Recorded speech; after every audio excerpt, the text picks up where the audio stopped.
శుభవార్త అని నేను ఎవరు రమ్మనండి, ఈమె భర్త ఎవరు రమ్మనండి.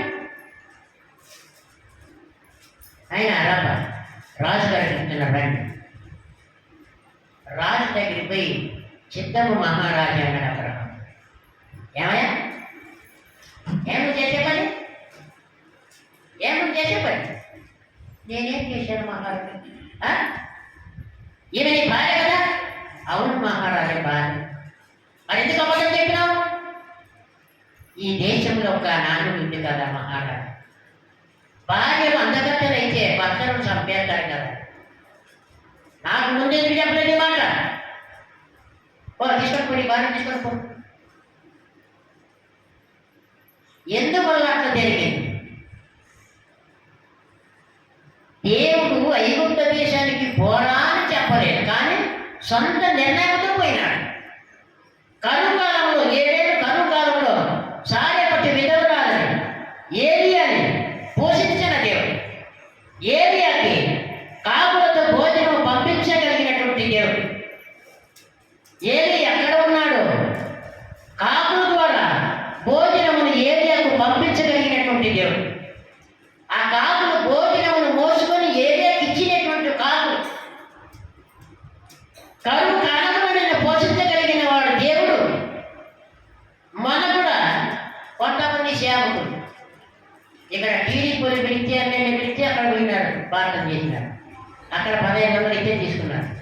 మళ్ళీ ఇక్కడ ఈ వైఎస్ఆర్సీపీ ఎమ్మెల్యే నెట్టుకొండ సీతారెడ్డి గారు ఆయన పిలిస్తే అక్కడ పోయినాడు, అక్కడ 2,000 ఇచ్చినాడు. కానీ నాకు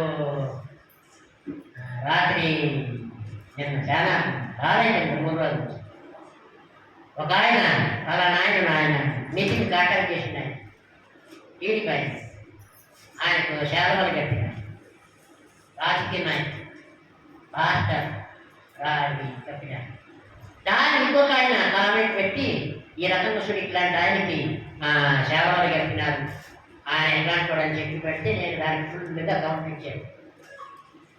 ఇచ్చేస్తానే కొంతమంది తిరిగి కౌంటర్ ఇచ్చారు. ఒక ఆయన ఏమో సూపర్ బ్రదర్ బాగా చెప్పినారు.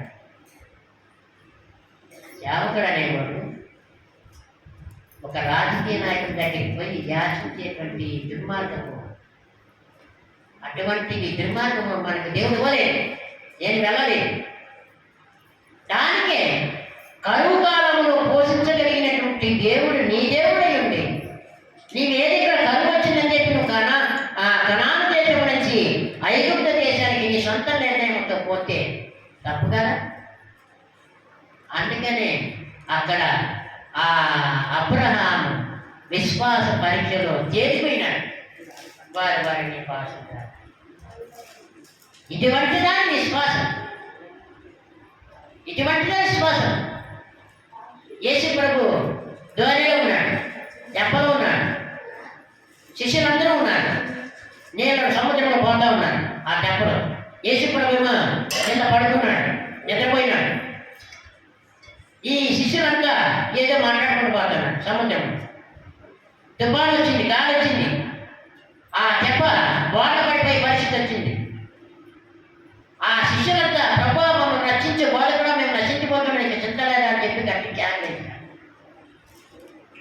యేసు ప్రభు కన్నులు చేసి చూస్తే భయంకరంగా తుఫాను వీకాం.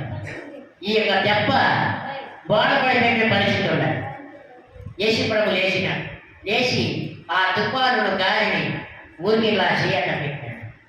అంతే నెమ్మదమైపోయింది. యేసు ప్రభు వాళ్ళతో మాట్లాడినాడు. అల్ప విశ్వాసులారా, అల్ప విశ్వాసులారా ఎందుకు భయపడుతున్నారు? రక్షించడానికి మీ పక్కలోనే ఉన్నటువంటి దేవుడు మర్చిపోయి ప్రభువా మమ్మల్ని రక్షించమని చెప్పి మీరు ఆర్తనాదంలో చెప్తున్నారే, మీ విశ్వాసం ఏ పాట?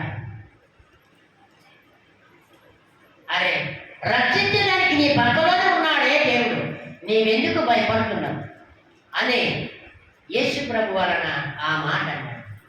ఇక్కడ అబ్రహాము విశ్వాస పరీక్షలో తేలిపోయినాడు. ఎందుకంటే దేవుని ప్రమేయం లేకుండా సొంత నిర్ణయం దానికి ఏమొచ్చిందంటే ఇదిగో తన భార్య ఒక రాజు అంతఃపురంలోకి కొనుక్కోబడింది. ఆయన కూడా రాజు టచ్ చేయలేదు. కాబట్టి ఆమె నీవు తీసుకుని పోయినాను అనుకున్న ఒక దైవజనుని భార్య. ఆ దైవజనుడు నీ కొరకు ప్రార్థన చేస్తాడు. అయ్యో క్షమించు ప్రభా, అయినా కూడా నేను ఆమె ఏం టచ్ చేయలేదు కదా ప్రభా అని అంటాడు రాజు. దేవుడితో టచ్ చేసేటప్పుడు మళ్ళీ నిలబడువా? నేను నీకు టచ్ చేయకుండా నేను ఆపగలిగాను అంటాడు దేవుడు. ఇప్పుడు చెప్పండి, మన సొంత నిర్ణయాలు పనికొస్తా దేవుడి దగ్గరే. ఏదైనా కానీ నీవు నీ పిల్లలకు పెళ్లి చేసే విషయంలో కానీ ప్రార్థన పరంగా లేకుండా లేదా ఏది లేకుండా నీ ఇష్టం వచ్చినట్టు నీ బంధువులని చెప్పి నువ్వు తగలపడటము పెళ్లి చేసుకొని రావడము, ఇవన్నీ ఏదైనా కూడా దేవుని దగ్గర మన సొంత నిర్ణయాలు పనికి వస్తాయి. ఇప్పుడు అబ్రాహాము బట్టి మనకి ఇప్పుడు ఏమర్థమవుతుంది? మన సొంత నిర్ణయాలు పనికి రావు అనేది. హల్లెలూయా. అర్థమైందమ్మా? అర్థమైందా? నీ భార్య దగ్గరే కంటే ఒకవేళ నువ్వు వంట కావచ్చు, నీ భార్య ప్రమేయం లేకుండా నువ్వు ఏది చేసినా నీ భార్య ప్రశ్నిస్తుంది. ఒకవేళ నువ్వు ఆమె ప్రమేయం లేకుండా నువ్వు ఏదో చికెన్ మటన్ తెచ్చినా లేదంటే ఏది తెచ్చినా ఆమె ప్రశ్నిస్తుంది. ఒక మాట చెప్పేలేదా? ఒక మాట చెప్పింటే నేను మసాలా రెడీ చెప్పు కదా, నువ్వు తెచ్చి ఇచ్చి డాక్టర్గా తీయాలంటే నేనేం చేస్తూ అంటానే అంటారు లేదా? అందుకని మన సొంత ఆలోచనలు, సొంత నిర్ణయాలు పనికిరావు. హల్లెలూయా. దాంట్లోనే 19వ అధ్యాయంలో ఆదికాండం లోతు అనేటువంటి ఆయన ఉన్నాడు. లోతు అనేటువంటి ఆయన 17వ వచనం నుంచి 21వ వచనం వరకు బాగా చదువుతుంది.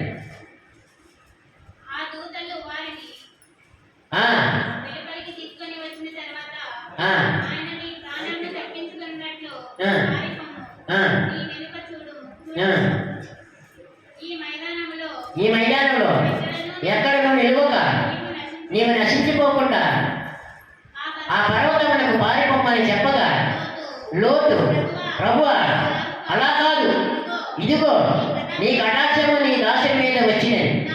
నా ప్రాణము రక్షించుట వలన నీవు నా ఎడల కనపరిచిన నీ కృపను కనపరిచింది. నేను ఆ పర్వతమునకు తప్పించుకొని పోలేను. ఈ కీడు నాకు సంభవించి చచ్చిపోతునేమో. ఇదిగో పారిపోవుటకు ఈ ఊరు సమీపంలో ఉన్నది, అది చిన్నది, నన్ను అక్కడికి తప్పించుకొని పోలేము. అది చిన్నది కదా, నేను బ్రతుకుతున్నానని చెప్పినప్పుడు ఆయన ఇదిగో నీవు చెప్పిన ఈ ఊరు నాశనము చేయను. ఈ విషయంలో నీ మనమే అంగీకరించి తిని నీవు త్వరపడి అక్కడికి తప్పించుకొని పొమ్ము. నీవు అక్కడ చేరు వరకు నేనేమీ చేయలేదని అందుచేత ఆ ఊరికి సోయర్ అనే పేరు పెట్టబడేను. ఇక్కడ లోతనైన ఉన్నాడు.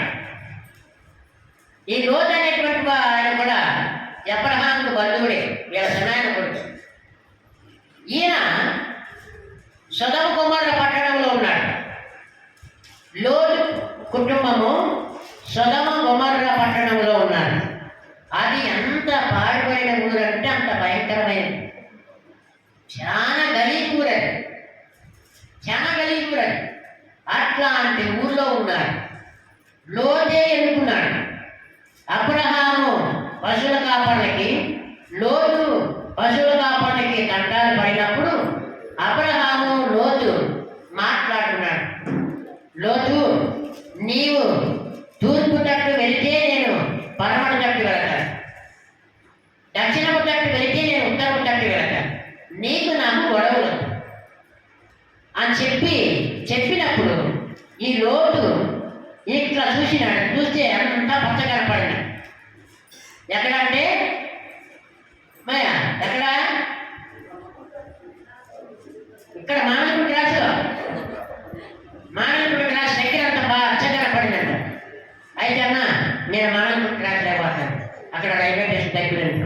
అక్కడ మందు బాబులు అన్నీ ఉన్నాయి. తర్వాత బెంగళూరుకి బస్సులు దగ్గర ఉంటాయి. మళ్ళీ ఇక్కడ అనంతపురం బాసు, ఇక్కడ పుట్టపర్తికి బాసు. కాబట్టి నేను మానవుడి క్లాస్ చేసుకుంటాను. సరేనప్ప, సరే అటెండ్, సరేనా? ఇంకా నీ పశువులు కాబట్టి నా పశువులు కాబట్టి తండ్రులు, సరేనా? సరే. మానవుడి క్లాస్ నేను పోతే ఏమి భయంకరమైన పరిస్థితులు అంట. వరస లేదు, వాగు లేదు, చిన్న లేదు, పెద్ద లేదు, ఏమీ లేదంట. అంత భయంకరమైన పరిస్థితి లేకపోయినా లోతు, ఎవరమ్మా? లోతు. ఆ ఊర్లో ఎంతటి నీతిమంతులు ఉన్నా కూడా అక్కడ కూడా వాళ్ళు కూడా చెడిపోతుందే. తాగుబోతుల మధ్య మంచి తాగుబోడు పోతే ఏమైతుంటారు? ఈయనడు కూడా తాగుబోతు కింద లెక్కేస్తుంటారు. ఇస్పిటాకు ఆడే వాళ్ళకు వాళ్ళు ఆటంటే స్విచ్ అయిపోయి ఏమంటారు? వాళ్ళు రౌండ్ కూర్చొని ఆడుతుంటారు. వాళ్ళ వెనకాల ఎంత ఉద్భవం చూస్తుంటారు. పోలీసులు ఎవరు పడితే ఎట్లు ఎవరు పడతాయి? ఆ ఇస్పిటాకు ఆడలు పడతాయి, ఒంకోళ్ళు పడతాయి. ఒంకోళ్ళకి వెనకబడతాయి, వెనకబడతాయి అన్నమాట. ఓరు నాయన అని చెప్పి గాలికి ముందు చెప్తారు. అందుకే ఆ పరిస్థితుల్లో ఉండే వాళ్ళ దగ్గర వెళ్ళినామంటే వీళ్ళు కూడా వాళ్ళ కిందనే లెక్కేస్తారు. సార్ నేను ఆడలేదు సార్, నేను ఒకే ఒక్కొక్కటి వస్తాను సార్. మేమాయ్ ఒక్కొక్కటి నిలబడి వస్తాడుగా, నీకే పడింది రాస్కే అని 4 సిఫార్సు పెడతారు పోలీసు. అందుకే తాగుబోతుని జతలో తాగబడుంటే వాడు కూడా తాగుబోతుని కింద లెక్క. వ్యభిచారం చేసేటువంటి ఆమె జతలో వ్యభిచారం చేయనమంటే ఆమెను కూడా ఆమె లెక్క కింద. అందుకనే ప్రియమైన వాళ్ళ ఆ పరిస్థితిలోకి జారిపోయినాడు. అక్కడికి పోయినాడు. ఆ పరిస్థితులను చూసి దేవుడికే భయంకరమైన విసుగు పుట్టిందంట. దేవుడికి విసుగు పుట్టిందంట. ఏమేమి గణేశుడు అని చెప్పి దేవదూతలను పంపించినాడు. ఎక్కడికి? సొదొమ గొమొర్రా పట్టణానికి లోతు దగ్గరికి పంపించినాడు దేవుడు. లోతు, మొదట మీరు ఈ ఊరు ఖాళీ చేయండి. మీరు ఈ ఊరు ఖాళీ చేస్తే ఈ ఊరి మీద దేవుడు అగ్ని గంధకములు కురిపించబోతున్నాడు. ఏంటే అగ్ని గంధకములు కురిపించబోతున్నాడు. కాబట్టి మీరు తప్పించుకొని పలాని చోటికి వెళ్ళండి అంటే, ప్రభా నేను అక్కడికి వెళ్ళలేదు కానీ ఇదిగా అక్కడికి పోతాను. ఎక్కడంటే సోయర్ అనేటువంటి పట్టణం, సోయర్ అనేటువంటి పట్టణం అక్కడికి వెళతాను ప్రభా. సరే అని చెప్పి ఆ రాజు అక్కడే ఉన్నారు, దేవదూతలు అక్కడే ఉన్నారు, ఆ ఊర్లోనే ఉన్నారు. వాళ్ళ దగ్గర ఆ ఊరికి వచ్చిన తెలిసింది యువకులు, ఏమయ్యా రాత్రి మీ ఇంటికి ఎవరిద్దరు వచ్చినారంటే వాళ్ళు ఎక్కడున్నారు, రమ్మను, బయట రమ్మను, వాళ్ళందరూ చూడాలని చెప్పినారు. అయ్యగా మీరు ఆ విధంగా వాళ్ళ పైన దాడి చేయడం మంచిది అని చెప్పి వాళ్ళని తప్పించినారు. అర్ధరాత్రే లోతు నీ కుటుంబాన్ని బయలుదేరించావు, లే నీ భార్య, నీ పిల్లలను, ఎల్లును అందరూ లేపు తీసుకొని వెళ్ళండి, దేవుడితో అగ్ని గంధకం గొరిపించబోతున్నాడు. లోతు భార్య అయితే ఆయనకు చాలా సంకటం అయిపోయింది. దొరుకుతాను ఏం చెప్తానమ్మా, ఎనుకుతాను పప్పు. ఎందుకో దేవుడికి మా మీద కసి. ఏమంట? దేవుడికి ఏమో మా మీద ఎంత కసి పెట్టాడు, ఇంత బాగా పట్టాడు. ఈ ఊళ్ళో మేము ఉండకూడదంట, మేము ఈ ఊరి పెట్టి ఎక్కడ పోతాం, దేవుడికి ఎందుకు మరి అని చెప్పి గొరుకుతూ ఉన్నాడు. లోతు వాళ్ళందరూ లేచి పోతా ఉన్నారు. అందరి వెనకాల ఏమో ఉన్నారు. ఎవరు? లోతు భార్య. అందరూ లైన్గా పోతున్నారు. ఈ లోతు వెనకాల లోతు భార్య. హల్లెలూయా. ఎవరు కూడా ఎన్ని తిరుగు చూడద్దండి అన్నాడు. దేవదూతలు అన్నారు, ఎవరు కూడా ఎక్కడ తిరిగి చూడకూడదు? వెనక్కి తిరిగి చూడకండి. మీరు బయలుదేరి వెళ్తున్నప్పుడు ఎంత మాత్రమో వెనక్కి తిరిగి చూడకండి అని అన్నాడు. అందరు పోతారు. లోతు పోతాడు. లోతు వెనకాల తన భార్య పోతాండి. ఆ లోతు భార్య ఒక్కసారి వెనక్కి తిరిగి ఒకసారి వెనక్కి తిరిగి మరియమ్మ, పెద్ద మరియమ్మ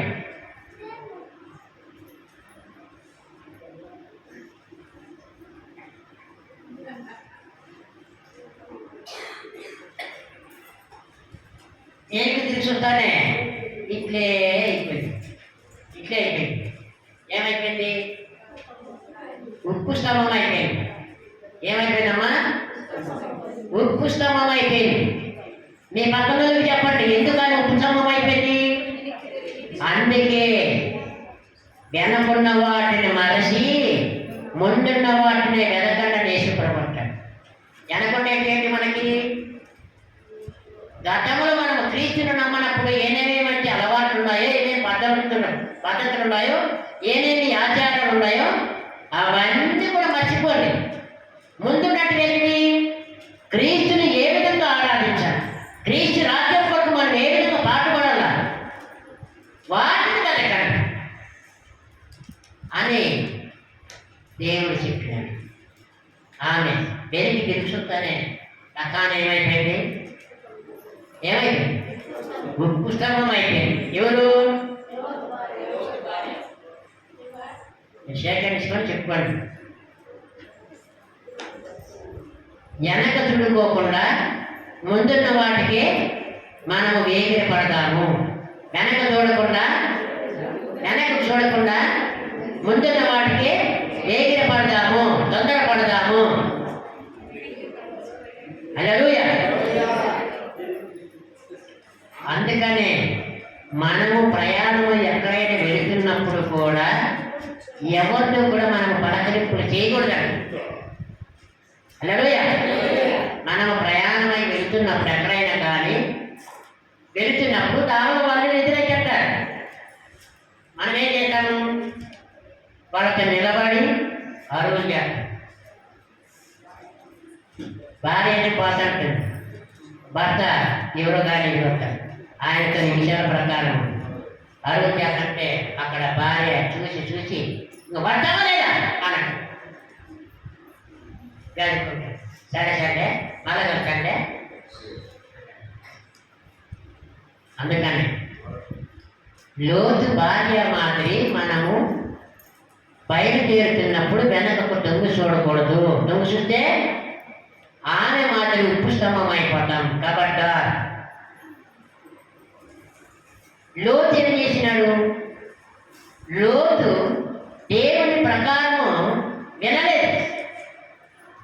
దేవతతో చెప్పినాడు, పలాని చోటికి వెళ్ళిపోవాలంటే లేదు ప్రభా, నేను ఎక్కడ పోతానని చెప్పి సోయర్ అనేటువంటి పట్టణానికి వెళ్ళినందున అదిగో లేని శ్రమను తెచ్చుకున్నాడు.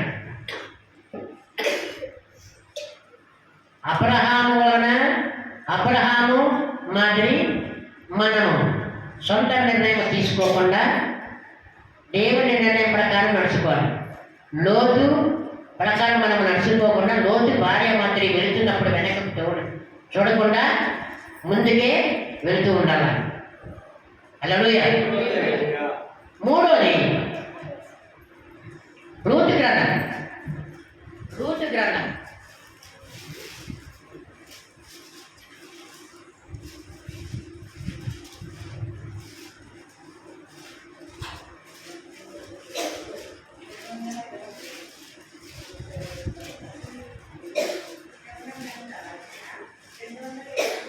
Page number 220. Page number 220, left side.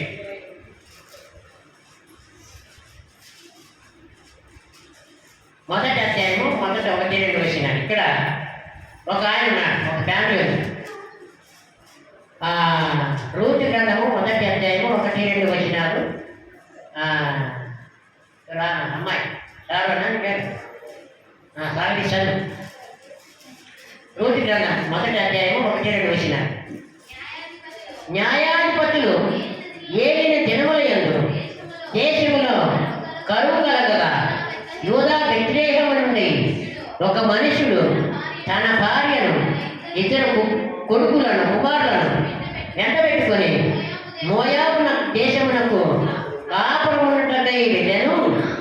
ఆ మనుషుని పేరు ఎలీమెలెకు, అతని భార్య పేరు నయోమి.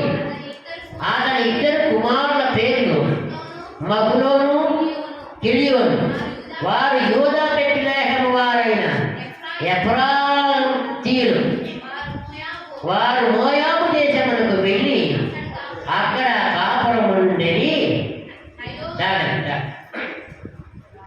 ఇక్కడ ఒక ఫ్యామిలీ ఉంది. ఆ ఫ్యామిలీ యొక్క మనుషుడు ఎవరంటే ఎలీమెలెకు. ఆయన పేరంటే ఎలీమెలెకు. ఈయన తన భార్య ఇద్దరు కొడుకులను వెంటబెట్టుకొని మోయాబు దేశానికి వెళ్ళినాడు. అక్కడ వీళ్ళ దేశంలో కూడా కరువు వచ్చింది. కరువు వచ్చిన తర్వాత మోయాబు దేశానికి వెళ్ళినాడు. మోయాబు దేశంలో కాపురం ఉండటానికి వెళ్ళినాడు. అంటే వీళ్ళ సొంత నిర్ణయం, దేవుని పర్మిషన్ తీసుకోలేదు. దేవుని పర్మిషన్ తీసుకోకుండా కరువు వచ్చిందని చెప్పి మోయాబు దేశానికి వెళితే అక్కడ చేరినాడు. అతని భార్య పేరు నయోమి. నయోమి అనే పేరు తెచ్చుకొని ఇక్కడ ఉన్నారా? నయోమి అనేటువంటి ఆమె ఎవరు లేరు కదా, ఆమె రాలేదు.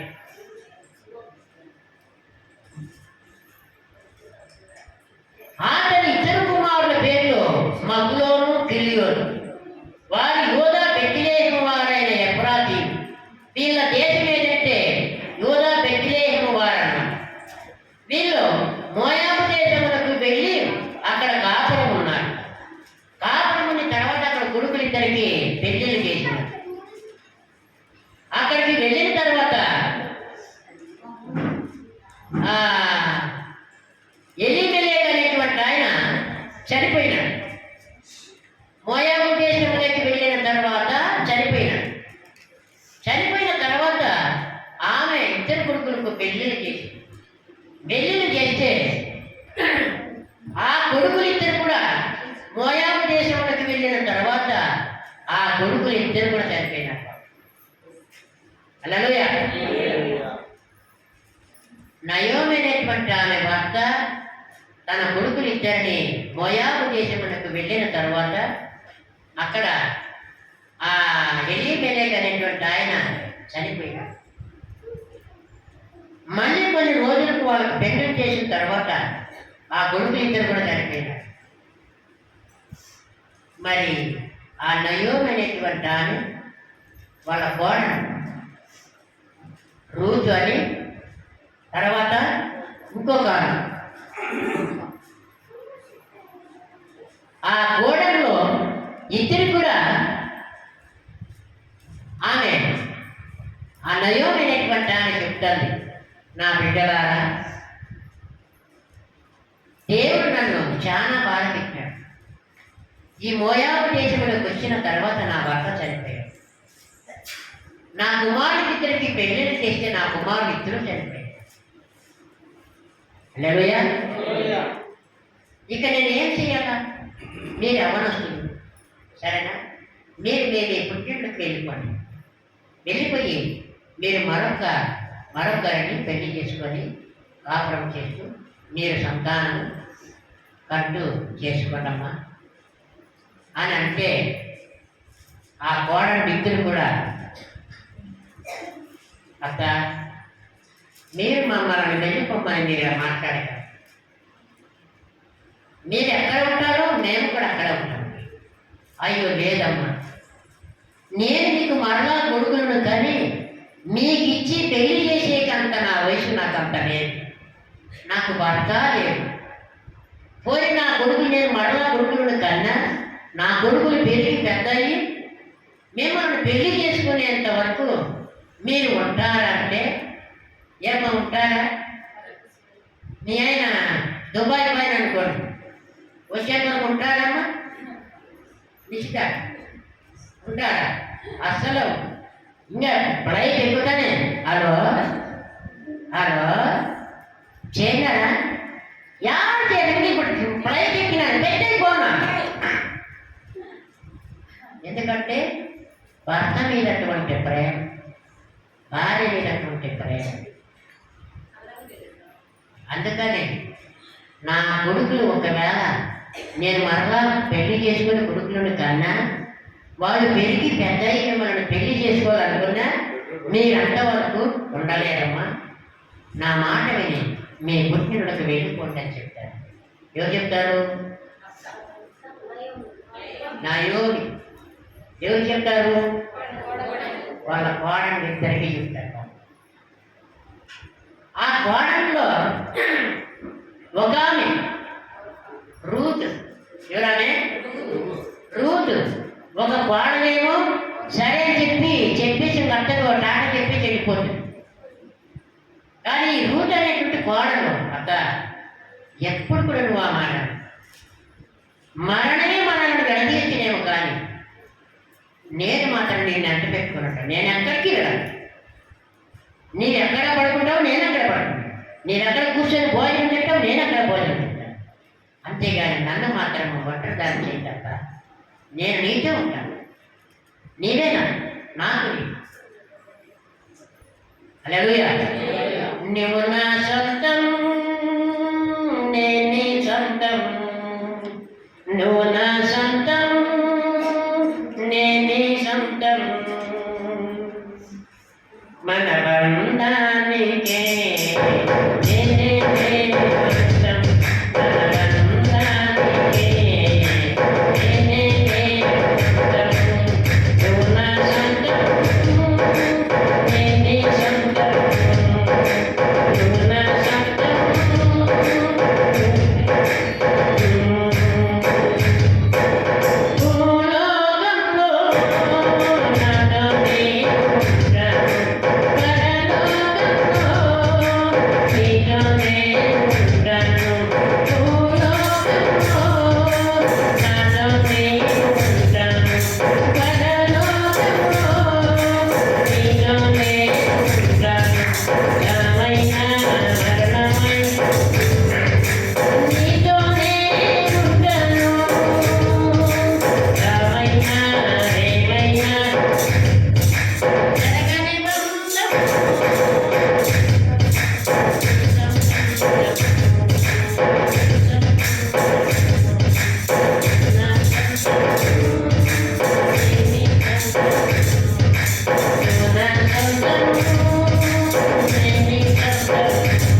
ఓ రూతు నా కోడల, అదిగో నీ తోటి సహోదరి వెళ్ళిపోతా, నీవు కూడా వెళ్ళిపో, వెళ్ళి నీకు నచ్చినవని మళ్ళా పెళ్లి చేసుకుని పట్టుకంటే బలపడదా.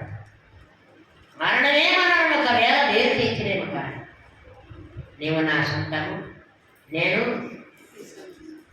నీ సొంతం. ఎప్పుడు కూడా అట్లా సరికాదు. ఎవరనే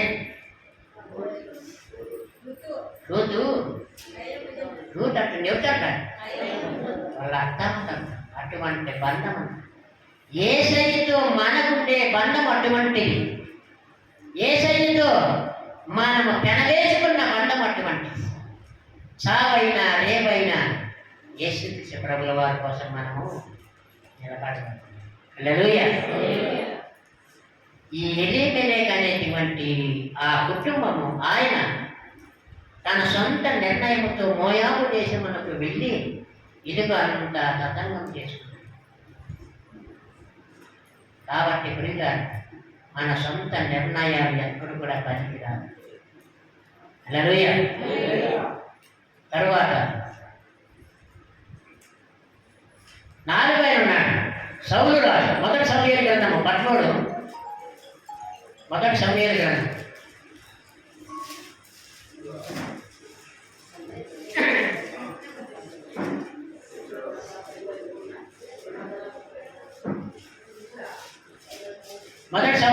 233 పేజీ నంబరు 13వ అధ్యాయము 9వ వచనం. నిశ్చితం చదువుతాడు. టక టక టక టక టక టక తీసేయండి. శిక్షార్థని ప్యానట్లయితే కరగా తింటున్నట్లు చెప్తానమ్మా.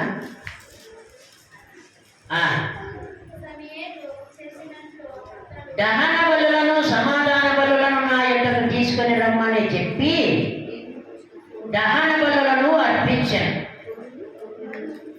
అదే కదమ్మా.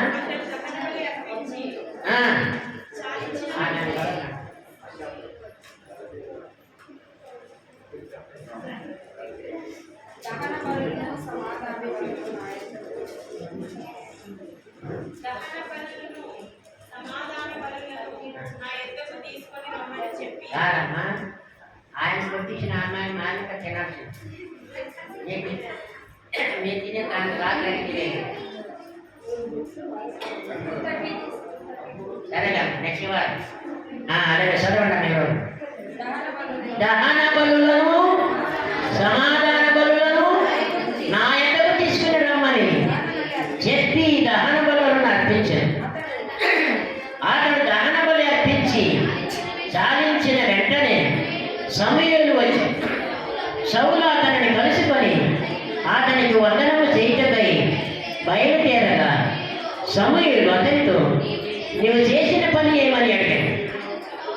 అందుకు సౌలు, జనులు నా యొద్ద నుండి చెదిరిపోవుటయు నిర్ణయకాలమున నీవు రాకపోవుటయు ఫిలిష్తీయుల దిగ్మసులో కూడినటయు నేను చూసి ఇంకనూ యెహోవాను శాంతపరచుక మునుపే ఫిలిష్తీయులు గిల్గాలునకు వచ్చి నా మీద పడుతురనుకొని నా అంతట నేనే సాహసించి దహన బలి అర్పించితినయ్యా. అందుకు సమూయేలు, నీ దేవుడైన యెహోవా నీకిచ్చిన ఆజ్ఞలను గైకొనక నీవు అవివేకపు పని చేసితివి. నీ రాజ్యమును ఇశ్రాయేలు మీద సదాకాలము స్థిరపరచుటకు యెహోవా తలసియుండెను. అయితే నీ రాజ్యము నిలవదు. యెహోవా తన చిత్తానుసారమైన మనసు గల యొక్కరిని కనుగొని ఉన్నాడు. నీకు ఆజ్ఞాపించిన దాన్ని నీవు గైకొనకపోతే కనుక యెహోవా తన జనుల మీద అతనిని అధిపతినిగా నియమించెను.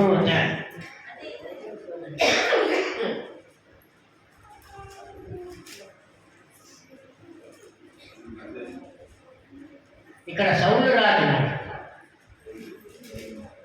రాజు ఏం చేసినాడంటే, ఈ సౌలు రాజును సమూయేలు చేత అభిషేకింపజేసినాడు దేవుడు. హల్లెలూయా. సమూయేలు సౌలు రాజును అభిషేకించినాడు. దేవుడు చెప్పినాడు. అభిషేకించిన తర్వాత రాజుగా ఉన్నాడు. ఎవరమ్మా?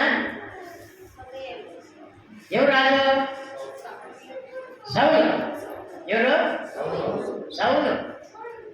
అభిషేకించింది ఎవరు? సమూయేలు. తర్వాత ఈ సౌలు దహన బలులు అర్పించాలి దేవునికి. దహన బలులు అర్పించేక ముందు సమూయేలు వచ్చిన తర్వాతనే దహన బలులు అర్పించాలి. సమూయేలు ఎవరంటే ఆయన ప్రవక్త. సమూయేలు ప్రవక్త వచ్చిన తర్వాతనే సౌలు రాజు దేవునికి దహన బలులు అర్పించాలి. అట్లాగే ఈ సౌలు రాజు ఏం చెప్తున్నాడు చూడండి అక్కడ.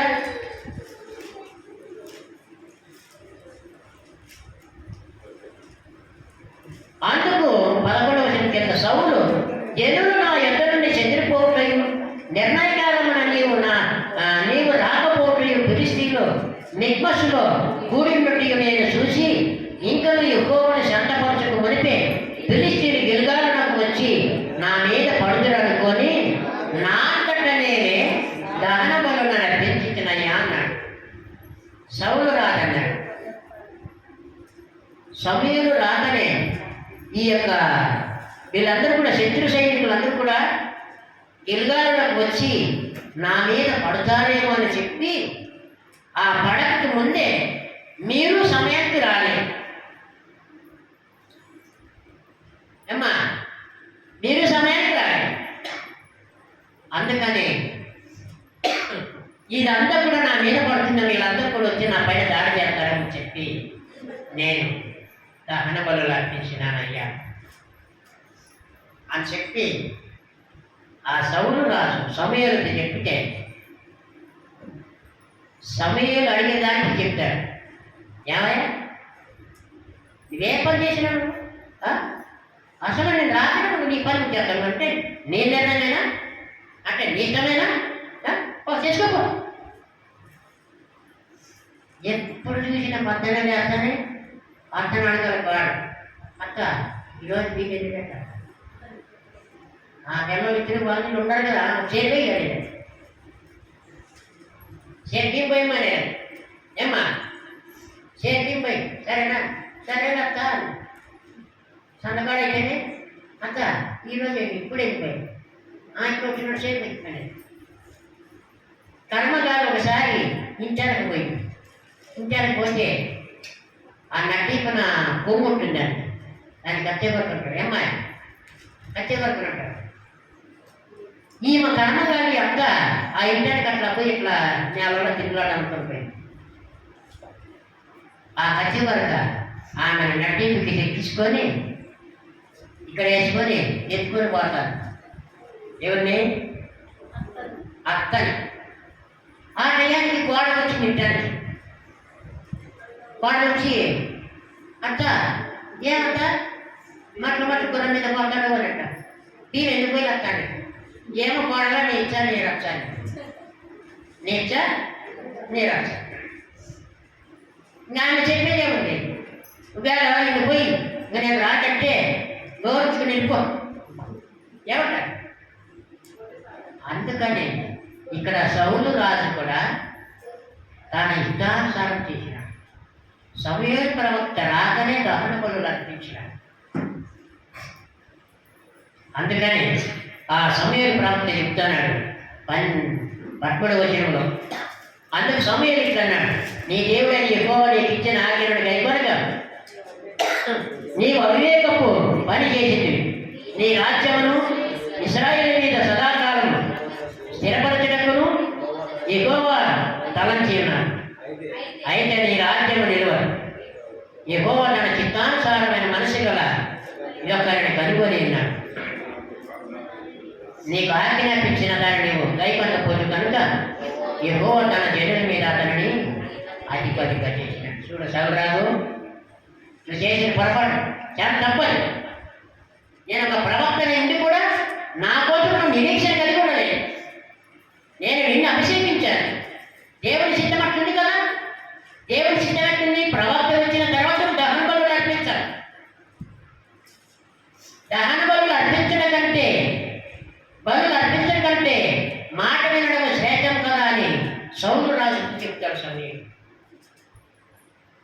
అందుకనే నీ రాజ్యం నిలవ, నీ రాజ్యము నిలవ,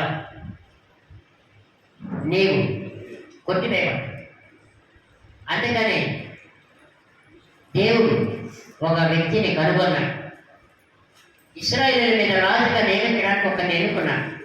సరేనా అని చెప్పి రాజ్యము నీతో ఉండదు అని చెప్పి తన చిత్తానుసారమైన మనసు కలగలని కనుగొన్నాడు. దేవునికి ఇష్టమైన రీతిలో ఒకరిని కనుగొని ఉన్నాడు. నీకని ఈ రాజ్యం ఉండదని నువ్వు పక్కకు వెళ్ళిపోతుంది. దేవునికి ఇష్టమైన వాడిని ఒకరిని కనుక్కున్నాడు. వాడిని కనుక్కున్న తర్వాత వాడిని రాజుగా అభిషేకించిన తర్వాత అతనిని రాజు ఇశ్రాయేలు మీద రాజుగా నియమించబోతున్నాడు. కాబట్టి అన్నాడు సౌలు రాజు చేసిన దాన్ని తన సొంత నిర్ణయం తీసుకున్నందువల్ల తన రాజ్యము ఊడిపోయింది. అందుకనే మన సొంత నిర్ణయాలు ఏవి కూడా పనికిరావు. హల్లెలూయా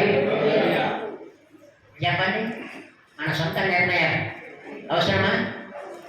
ఇలా నేను అట్లేం లేదు సార్, మా ఆయన నేను లెక్క చేయను, నేను ఏది చెప్తే మా ఆయన దాకా మనసాల్సిందే అనేవాళ్ళు ఉంటే ఆ సంసారంలో సరిగమలు మోగపాటు ఎటు పోతాయమ్మా?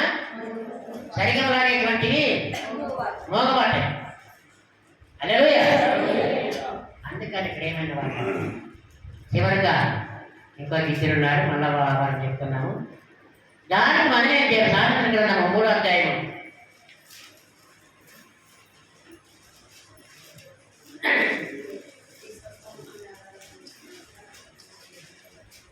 చేసిన చదువుతారు.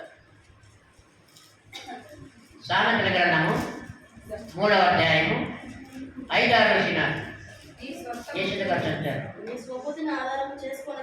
పేజీ నెంబర్ 1 వేయకుంటే 532 చదవండి.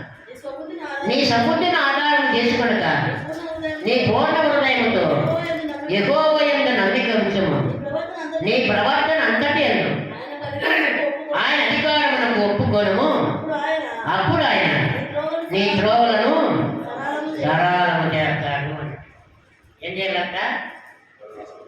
ఏం చేసుకోకూడదు? నీ సబుద్ధిని ఆధారం చేసుకోవద్దు.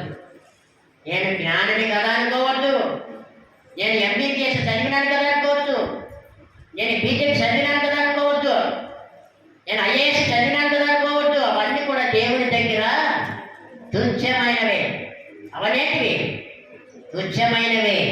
నీ యొక్క విద్య, నీ తెలివి, నీ అందము, నీ ధనము, నీ భూములన్నీ యేసు నామములో కొట్టివేయబడ్డ దేవునికి విరోధంగా చేసే దేవుని బిడ్డ. అందుకనే సామెతల గ్రంథంలో సొలొమోను ప్రవక్త చెప్తున్నాడు, నీ సబుద్ధిని ఆధారం చేసుకోకుండా నీ పూర్ణ హృదయంతో యెహోవా యందు నమ్మిక ఉంచు. ఏది కూడా నీ సొంత బుద్ధిని ఆలోచించద్దు. దేవుని దగ్గర మోకరించి అడుగు. దేవుని దగ్గర మోకరించి అడుగు. ప్రభా, నా పరిస్థితి ఇది ఈ రకంగా ఉంది, నేను వెళ్ళమంటావా వద్దా? నేను పలానా చోటికి నేను వెళ్ళాలనుకున్నాను, వెళ్ళడా వద్దా? దేవుని దగ్గర నువ్వు ప్రతిని కూడా పర్మిషన్ తీసుకోవాలా. హల్లెలూయా. చెప్పాలనుకున్నా సార్కి పుట్టింటికి పోయేస్తే అమ్మగారింటికి అమ్మ పుట్టింటికి పోతే అయ్యగారు ఏం చెప్తారు? వచ్చిన తర్వాత గొడియాలు ఇచ్చాడు. ఏమిటాడమ్మా? వచ్చిన తర్వాత గొడియాలు ఇచ్చాడు. అది మేర పర్మిషన్ తీసుకుని పోయేది మేర. హల్లెలూయా. అట్లెవరు కూడా సొంత కూర్చొని ఆధారం చేసుకుని పోయిన లేరు కదా. చేరక ఎవరు లేరు కదా. లేరు. పురుషులు కూడా తమ భార్యను ప్రేమించాలి. పురుషులు అనేటువంటి వాళ్ళు కూడా తమ భార్యను ప్రేమించాలా. వాళ్ళతో ప్రతిదీ కూడా ప్రతి విషయాన్ని కూడా పంచుకోవాలి. ఎట్లా పండగ ఏం చేస్తాను, ఎట్లా మీ ఊరికి పోదాను, ఎట్లా మా అమ్మ ఊరికి పోదాను, ఎట్లా పిల్లలు నేల చేరుతాము, అన్నీ కూడా భార్యాభర్తల మధ్య ఒక సంభాషణ, ఒక ప్రణాళిక ఉండాలా దేవుని సమక్షంలో.